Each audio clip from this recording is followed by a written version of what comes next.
So she has a very big pain on the shoulder, on the neck. It's a lot stiff. You can see the stiffness. And now we are going to treat her neck by, you see, just only 1 minute.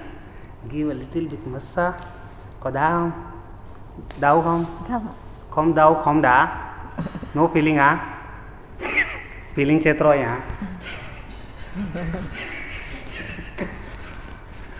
Đó, ok. Nào biết từ từ mặt phải. Trái.